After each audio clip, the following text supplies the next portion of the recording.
ጤና ይስጥልኝ ተመልካቾቻችን እንደምን ውላችሁ አምሽታችኋል። በላይ በቀለ ነኝ። ዋና ዋና ነጥቦቹን በማስቀደም እንጀምራለን። ከአዲስ አበባ ልማት ባሻገር ሰሚ ያጡ ችግሮች በየጊዜው ይደርሱናል። ለዛሬ አንዱን እናቀርባለን። የኢራን ጦርነት ተባብሶ ሲቀጥል የኢራን አብዮታዊ የበላይ ጦር ቃል አቀባይ መገደላቸውን የሀገሪቱ መንግሥት አረጋግጧል። የአሜሪካ ፕሬዝዳንት ዶናልድ ትራምፕ የኔቶ አባል ሀገራትን ሲሳደቡ ብሪታንያም የጦር ሰፈሯን ለአሜሪካ መፍቀዷ ታውቋል። ኢራን ተቃውሞ አሰምታለች። የዓለም የኃይል ኤጀንሲ ሀገራት ነዳጅ በቁጠባ እንዲጠቀሙ ሲያሳስብ የኢራን ጦር የአሜሪካና እስራኤል ባለሥልጣናትን ለመግደል ዝቷል። ሁሉንም በዝርዝር እናቀርባለን። አብራችሁን እንድትቆዩ ጋብዛለሁ።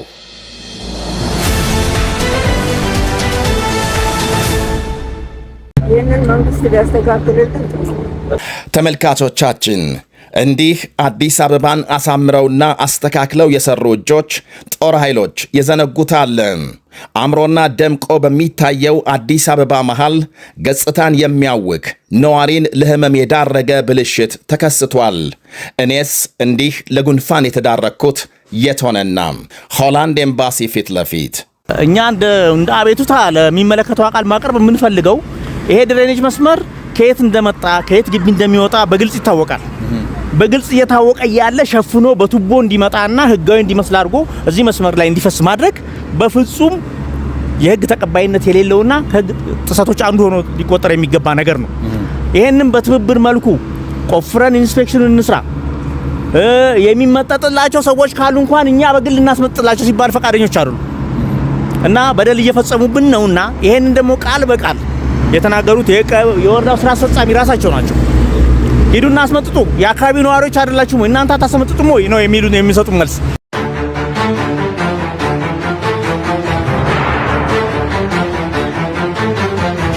በእውነቱ እኔ ለረጅም ጊዜ ነው እዚህ አካባቢ የምኖረው። በአካባቢ በኖርኩበት ጊዜ እንደዚህ አይነት ቆሻሻ ከግለሰቦች ግቢ ወጥቶ ተከስቶ አካባቢ ሲበጠብጥ ያየሁበት ጊዜ የለም እና ይሄኛው በመጀመሪያ ደረጃ ከግለሰቦች ግቢ የሚወገደው የመጸዳጃ ቤት ቆሻሻ በቱቦ መልክ አምጥቶ እዚህ ማንሆል ውስጥ እንዲጠራቀም በማድረግ ወደ ዋናው መንገድ እንዲገባ ማድረጉ ህገ ወጥ አካሄድ ነው።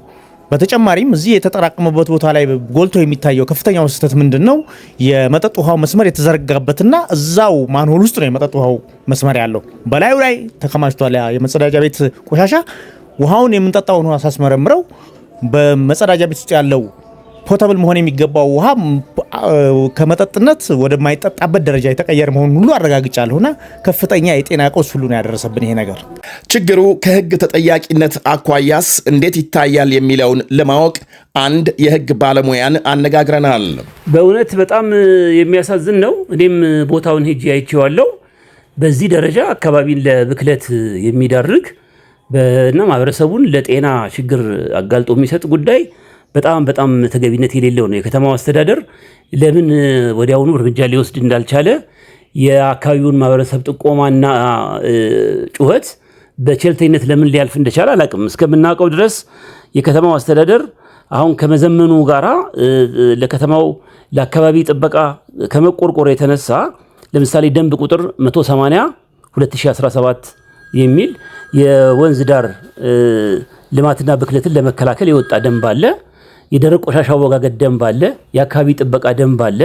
ሌሎች የተለያዩ ህጎችና ደንቦች አገሪቱ ያላት መሆኑና የከተማው አስተዳደር ግለሰቦችን ጭምር 300 ሺህ ብር ድረስ የሚደርስ ቅጣት ድርጅቶችንም በዚሁ መጠን በመቅጣት ከተማው በተቻለ መጠን የጸዳና ለነዋሪዎቹ ምቹ እንዲሆን የሚያደርግ አካሄድ እየተከተለ እንዳለ ከመቼውም ጊዜ በላይ የምናየው ነው። በየጊዜው የደንብ ማስከበር ጽሕፈት ቤትም ይሄንን ሲሪየስሊ ቀን ተቀን እየተከታተለ እየቀጣ በድረገጹም ላይ ይለጥፋል፣ ለነዋሪዎቹ ይፋ ያደርጋል። ለምን ይሄን በዚህ መጠን ይሄ በጣም እንደ ቮልካኖ እኮ ነው የሚመስለው። አርታኤል ሄደ አይተ እንደሆነ በዛ መጠን የሚፍለቀለቅ ነገር ነው እዛ የሚታየውና ይሄ ማህበረሰብን ለከፋ ችግር የሚዳርግ ስለሆነ ከተማውም በቂ ደንቦች ህጎች ያላት ስለሆነ ስራ አስፈጻሚው ከቸልተኝነት ወጣ ብሎ የነዋሪውን ጩኸት ሰምቶ በአስቸኳይ የርምት እርምጃ ሊወስድለት ቢገባ ነገር ይመስለኛል።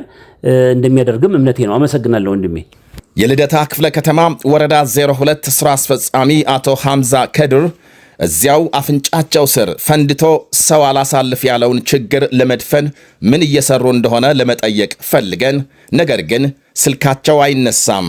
ያም ሆኖ ወረዳው ችግሩን ለማስወገድ እያደረገ ያለው ጥረት ወይም ያቀደው ካለ ለሕዝብ ለማሳወቅ ሁሌም ዝግጁ መሆናችንን በዚህ አጋጣሚ መግለጽ እንወዳለን።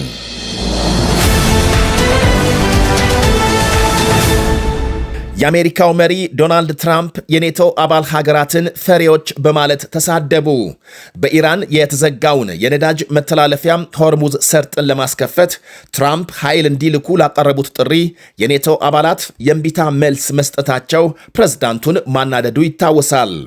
የሰሜን አትላንቲክ ጦር ቃል ኪዳን ድርጅት የኔቶ 32 አባላት በኢራን ጦርነት ጣልቃ ያለመግባት ውሳኔ ያሳለፉ ሲሆን ትራምፕም ፈሪዎች ሲሉ ዘልፈዋቸዋል።